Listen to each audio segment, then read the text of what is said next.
Hello everyone, welcome back to my channel being a new way. So अभी तक हमने politics के 3 chapter complete कर लिए हैं और हमने लास्ट चैप्टर के अंदर डेवलपमेंट टॉपिक को कंप्लीट करा है पूरी डिटेल के अंदर। अगर आपने अभी तक वो वीडियो नहीं देखी है तो ऊपर पॉपअप हो रहा होगा, आप प्लीज़ उसको देख लें, तभी आपको आगे की कहानी समझ आएगी। सो नाउ अब हम चैप्टर 4 की ओर मूव ऑन करते हैं, जिसके अंदर हमें इंडिया के एक्सटर्नल रिलेशन का क्लियर मीनिंग होता है कि इंडिया के बाहर की कंट्रीज़ के साथ कैसे रिलेशन है, हमें उसके बारे में पढ़ना है। इसके अंदर कि क्यों, मतलब इंडिया की क्या मतलब फेस वैल्यू है बाहर की कंट्रीज़ के सामने, उसके बारे में हम इसके अंदर जानेंगे। और किसने बनाया और किस तरीके से इसका मतलब फर्स्ट टाइम कैसे इंडिया का एक्सटर्नल रिलेशन क्रिएट हुए, इन सब के बारे में पढ़ेंगे। ओके, सो इसकी स्टार्टिंग जो है वो फर्स्ट पेज के अंदर हमें इंट्रोडक्शन दे रखा है, जिसके अंदर ज़्यादा कुछ खास नहीं होता है, लेकिन मैं आपको उसके अंदर फिर बता दूँ क्या क्या लिख रखा है। उसके अंदर condition of newly independent country. So अभी क्या सीन है, अभी वर्ल्ड वॉर 2 जो है वो एंड हुआ है। वर्ल्ड वॉर 2 एंड हुआ है। वर्ल्ड वॉर 2 जब एंड हुआ था तो जो जर्मन था वो हार गया था एंड यूएसए की साइड वाले जो लोग थे, जो कि मतलब ब्रिटेन की साइड के लोग थे, वो जीत गए थे।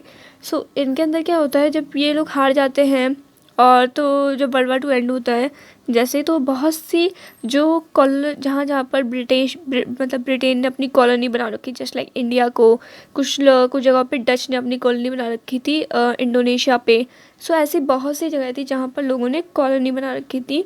अपनी अपनी कॉलोनी का मतलब होता है कि एक कंट्री दूसरी कंट्री के ऊपर राज कर रही है, वहाँ जाके अपना मतलब अपने इकोनॉमी या उसके ऊपर राज कर शुरू है, तो वही होता है कॉलोनी। सो अभी क्या है, तो इस टाइम पे क्या कंडीशन थी कि बहुत सी न्यूली इंडिपेंडेंट कंट्री, जिन कंट्री के ऊपर लोगों ने मतलब जो बाकी कंट्रीज है उन्होंने राज कर रखा था, उन लोगों ने क्या करा था, उन कंट्री को इंडिपेंडेंट कर दिया था। जस्ट लाइक जो वर्ल्ड वॉर 2 है वो कब एंड हुआ है, 1945 में। उसके 2 साल बाद ही कौन आज़ाद हो जाता है, हम आज़ाद हो जाते हैं 1947 में। इन 1949 हमारा आज़ाद होते हैं चाइना। ओके, सो इसी तरीके से बहुत सी ऐसी जगहें हैं जो न्यूली मतलब इंडिपेंडेंट हुई हैं। सो ये जो कंट्रीज़ होती हैं अभी क्या है, जितनी भी न्यूली इंडिपेंडेंट कंट्री है उनके पास लैक ऑफ रिसोर्सेज हैं। न्यूली इंडिपेंडेंट कंट्री जितनी भी, उन सबका लैक ऑफ रिसोर्सेज हैं, पॉवर्टी बहुत ज़्यादा है उन कंट्रीज़ के अंदर। सो इन लोगों को जो होता है, इन लोगों को मतलब इनको डर लग रहा होता है कि इन कंट्रीज से, यूएस से जैसी बड़ी बड़ी, यूएसएसआर जैसी बड़ी बड़ी कंट्रीज से, ओके, क्योंकि ये अभी इन्होंने कॉलोनियल रूल से छूटे हैं, ये नहीं चाहते थे कि दोबारा कॉलोनियलिज्म इनकी कंट्री के अंदर आ जाए।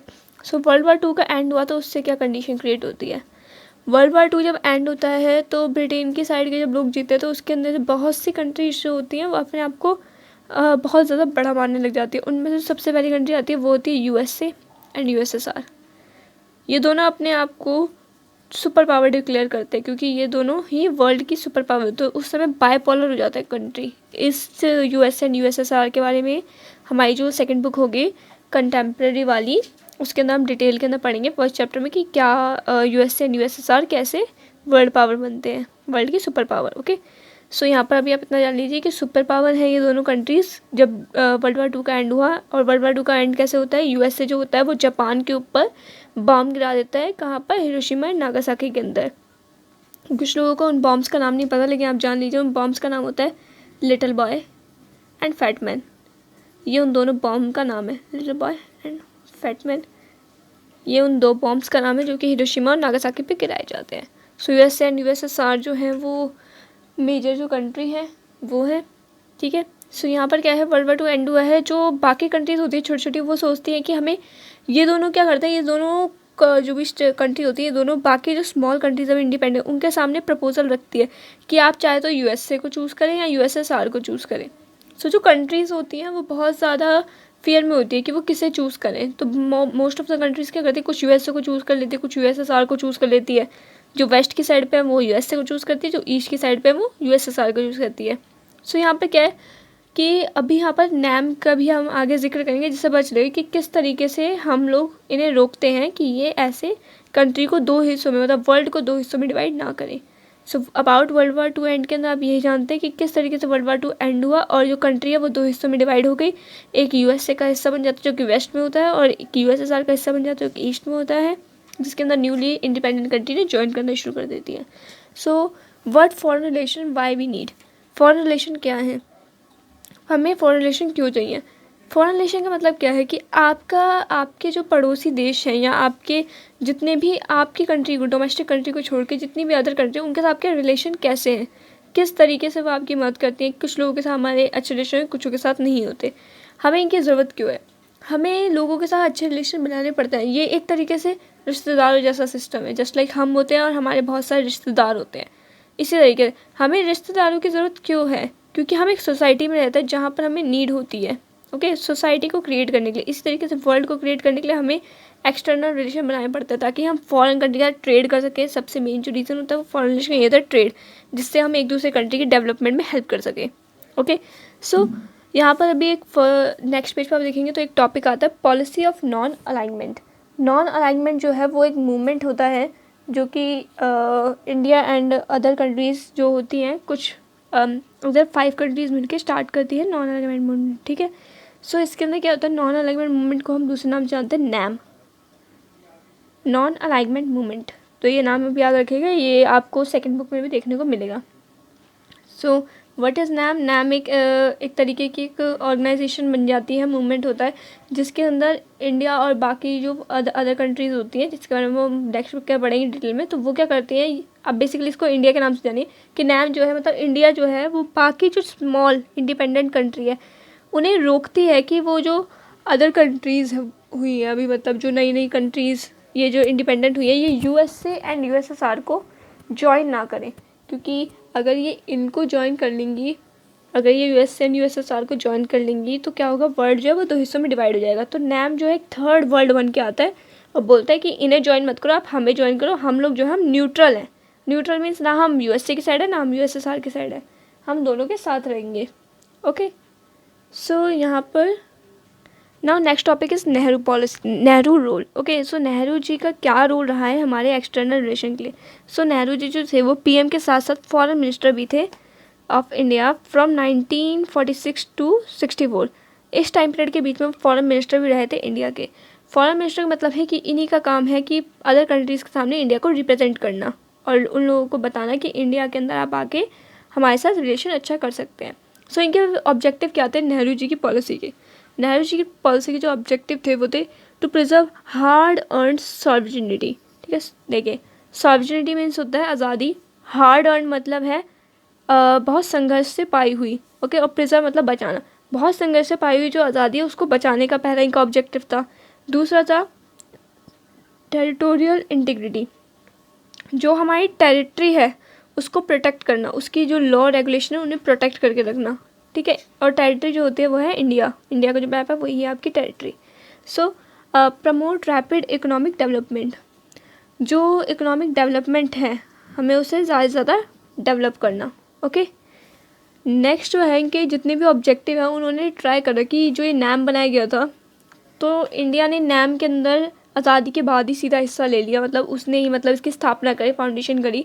तो वो इसलिए करता है क्योंकि वो सोचता है कि जितने भी मेरे ऑब्जेक्टिव है ना तीनों, इन सबको अचीव करने में कौन हेल्प करेगा? नैम मेरी हेल्प करेगा। नैम ही है जिसके थ्रू हम बाकी कंट्रीज़ के सामने अपने आप को रिप्रेजेंट करेंगे। ओके, सो मोर पीपल और मोर ग्रुप्स जो होते हैं वो मतलब नेहरू जी को एडवाइस करते हैं कि आप जो है ना आप यूएस के साथ ज़्यादा फेवर में रहो, क्योंकि यूएसएसआर जो होता है उसके अंदर सोशलिस्ट मतलब होता है, सोशलिस्ट मॉडल फॉलो करे। तो वो कहते हैं कि आप यूएस के साथ ज़्यादा मतलब रहो। जैसे कि इसमें हमें कुछ एग्जांपल मिलते हैं जिसके अंदर से बी.आर. अम्बेडकर, ये सब जो लोग होते हैं ये नेहरू जी को एडवाइस करते हैं कि आप यूएस के साथ अच्छे रिलेशन और न्यूट्रल रहने से अच्छा। ओके, सो नेक्स्ट जो है हमारा टॉपिक वो है डिस्टेंस फ्रॉम टू कैंप।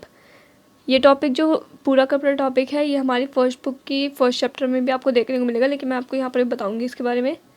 सो अभी यहाँ पर क्या है ब्रिटेन हम देखेंगे, इसको ऐसे समझिए, this is USA. Okay, this is USSR. Current time में यूएसएसआर जो है उसे रशिया के नाम से जानते हैं हम। ठीक है, सो और देयर इज़ नैम, नैम जो कि कुछ छोटी छोटी न्यूली इंडिपेंडेंट कंट्री के द्वारा बनाया, जिनमें से इंडिया, इंडोनेशिया, इजिप्ट और भी बहुत सी कंट्रीज़ हैं। मेरे को अभी क्लियरली नाम याद नहीं है, लेकिन हम जब आगे नेक्स्ट बुक क्या पढ़ेंगे तो हम क्लियरली पढ़ेंगे। Okay, so USA and USSR ने क्या करा, यूएसए और यूएसएसआर सुपर पावर बन जाता है, तो इन दोनों में रेस लगी होती है कि हम में से कौन ज़्यादा बेस्ट है, ठीक है। तो यूएसए क्या करता है, यूएसए और यूएसएसआर, यूएसए सबसे पहले बनाता है NATO. NATO is North Atlantic Treaty Organization. ये एक तरीके का प्रपोजल है। जब छोटी छोटी कंट्रीज़ जो होती हैं वो इंडिपेंडेंट होती है, तो ये क्या करता है, नाटो ये सबके पास जाता है, ये यूएस से प्रपोजल लेकर नाटो का, कि आप इसको अगर ज्वाइन कर लेते हो ना, तो यूएस आपकी हर तरीके से मदद करेगा, पैसों से भी, लड़ाई भी हो जाएगी तब भी हम आपकी क्या करेंगे, मदद करेंगे। यूएसएसआर को जैसे इस बात का पता चलता है, तो यूएसएसआर भी क्या करता है, एक पैक्ट बना देता है, वार्सो पैक्ट। वो बोलता है कि वो भी ये पैक्ट लेकर बाकी कंट्रीज़ के पास पहुंच जाता है, बोलता है हमें ज्वाइन कर लो, हम यूएसएसआर हैं, हम सेकंड सुपर पावर हैं, हम आपकी मदद करेंगे, हम भी आपको पैसा और लड़ाई वड़ाई होगी तो हम आपके साथ हैं। नैम को जब नैम की जो स्थापना होती है, जैसे नैम की स्थापना होती है, नैम को पता चलता है कि ये लोग ऐसे ऐसे क्या कर रहे हैं, ये अपने आप को जीतने के लिए वर्ल्ड को 2 हिस्सों में डिवाइड कर रहे हैं, वर्ल्ड को 2 हिस्सों में डिवाइड करने की कोशिश कर रहे हैं। सो नैम क्या करता है, नैम आता है और वो क्या करता है, वो एक नया प्रपोजल रखता है। नैम कहता है इन सभी कंट्रीज से कि आओ आओ हमें आके ज्वाइन कर लो। नैम कहता है कि अगर आप हमें ज्वाइन करोगे ना, हम यूएसए के साथ रहेंगे ना हम यूएसएसआर के साथ रहेंगे, दोनों की इक्वली मदद करेंगे और दोनों इक्वली अपोज भी करेंगे, अगर ये लोग कुछ गलत करते चाहे सही करें, ओके। सो नैम को क्या होता है, बहुत सी कंट्रीज ज्वाइन कर लेती हैं, लेकिन कुछ कंट्रीज़ होती हैं जो नैम के साथ ज्वाइन नहीं होती हैं और वो कंट्रीज़ नाटो या वर्सो पैक्ट को ज्वाइन कर लेती है। सो अभी हमने नैम और यूएसएसआर यूएसए का दोनों का रोल देख लिया। अब क्या देखना है हमें कि यहाँ पर नैम के कुछ डुअल फेस भी देखने को मिलता है। ऐसा कहते हैं कि नैम जो है वो कहीं ना कहीं पीछे की बैक साइड से यूएसएसआर को ज़्यादा सपोर्ट करता है। ऐसा क्यों कहता है, क्योंकि हमें एक एग्जांपल देखने को मिलता है कि ब्रिटेन ने एक बार क्या करता है, अटैक करा था इजिप्ट के स्विस कैनाल के ऊपर, ठीक है। स्विस कैनाल के ऊपर जब ब्रिटेन ने अटैक करा तो इंडिया ने क्या करा, उसका प्रोटेस्ट कर दिया, ठीक है, ब्रिटेन का तो। लेकिन जब यूएसएसआर ने उसी सेम ईयर के अंदर हंगरी के अंदर इन्वेड करा, मतलब अटैक करा या उसके अंदर घुसपैठ करने की कोशिश करी, तो इंडिया ने उसको कोई प्रोटेस्ट नहीं करा। तो ऐसा माना जाता है कि इंडिया जो है उसका डुअल फेस है। वो क्या करता है, वो दिखाता तो है कि वो किसी को फॉलो नहीं कर रहा, ना यूएसए को ना यूएसएसआर को, लेकिन कहीं ना कहीं वो यूएसएसआर को फॉलो करता है। तो जो यूएसए होता है वो बिल्कुल खुश नहीं होता जब इंडिया जो है वो इंडिपेंडेंट अपने आप को ज़्यादा चौड़ दिखाने की कोशिश करता है और नैम जो है उसको बनाने की कोशिश करता है, ठीक है। नैम जैसे ही बनता है तो यूएसए जो होता है वो उसके अगेंस्ट हो जाता है, ओके। सो अब जो हमारा नेक्स्ट टॉपिक है, अब हम उसकी ओर मूव करते हैं, क्योंकि यहाँ पर ये टॉपिक ख़त्म हो जाता है, डिस्टेंस फ्रॉम टूब कैम्प। अब इसके आगे की जितना अगर इससे डिटेल्ड कुछ आपको जानना है तो वो आपको मैं चैप्टर जो हम सेकंड चैप्टर के मतलब सेकंड बुक जब स्टार्ट करेंगे तो उसके फर्स्ट चैप्टर के हम पढ़ेंगे, okay. So next topic is this topic is Afro Asian unity. In 1940 and 1950s के टाइम पे क्या होता है, इंडिया जो है वो न्यूली इंडिपेंडेंट होने की उसकी बात चल रही होती है, लेकिन अभी इंडिपेंडेंट हुई नहीं होती। तो इंडिया जो है वो रिलेशन जो है वो इंडिपेंडेंट कंट्री, जो न्यूली इंडिपेंडेंट कंट्री एशिया और अफ्रीका के अंदर, उनके साथ रिलेशन बनाने की कोशिश करती है। अंडर नेहरू लीडरशिप इंडिया जो है वो एशियन रिलेशन कॉन्फ्रेंस, जो कि मार्च 1947 के अंदर होती है, इसके अंदर हिस्सा लेती है। इससे आपको क्या देखने को मिलता है कि मार्च 1947, अभी तक इंडिया जो है वो कम्प्लीटली आज़ाद नहीं हुआ है, क्योंकि इंडिया जो आज़ाद हुआ है वो अगस्त 1947 को हुआ है। सो उसने कुछ महीनों पहले से ही मतलब बाहर की कंट्रीज़ के साथ रिलेशन जो है वो बनाने शुरू कर दिए हैं एंड अपने आप को इंडिपेंडेंट घोषित करने की कोशिश कर रहा है इंडिया, ठीक है। So India made effort for realisation of freedom of Indonesia. Indonesia को डच कॉलोनी से आज़ाद करवाने के लिए इंडिया ने भी बहुत एफर्ट दिखाया। उसने अपार्थाइड सिस्टम या रेसिज्म जो आप कहें कि काले गोरों के भेदभाव, इसका भी अपोज करता है इंडिया। सो ये आपको देखने को मिलता है। इससे पता चलता है कि किस तरीके से इंडिया ने अपनी दूसरी कंट्री का रिलेशन बनाने की कोशिश करी है, ठीक है। नेक्स्ट है इसके Asian conference held in Indonesia city of Bandung in 1955। 1955 के अंदर एक एशियन कॉन्फ्रेंस करी जाती है, जिसके अंदर नैम के जो इस्टेब्लिशमेंट है, मतलब नैम को बनाने की जो बात है वो सोची जाती है इस टाइम पे, और मतलब प्रपोजल रखा जाता है एक तरीके से कि हम एक ऑर्गेनाइजेशन बना सकते हैं। ये किस में रखी जाती है, एशियन कॉन्फ्रेंस के अंदर ये बात रखी जाती है, और इसको बाद में किस नाम से जाना जाता है, बाडुंग कॉन्फ्रेंस। ये नाम याद रखिएगा कि बाडुंग कॉन्फ्रेंस के अंदर ही नैम को बनाने की बात रखी गई है, okay. Later establishment of NAM, तब बाद में बनाने की, ओके। सो इसका जो फर्स्ट समिट होता है, फर्स्ट समिट मतलब नैम अब बन चुका है, उसकी जो पहली मीटिंग होती है वो कहाँ हेल्ड होती है, बेलग्रेड के अंदर हेल्ड होती है 1961। और नेहरू जो होते हैं वो को फाउंडर हो जाते हैं नैम के।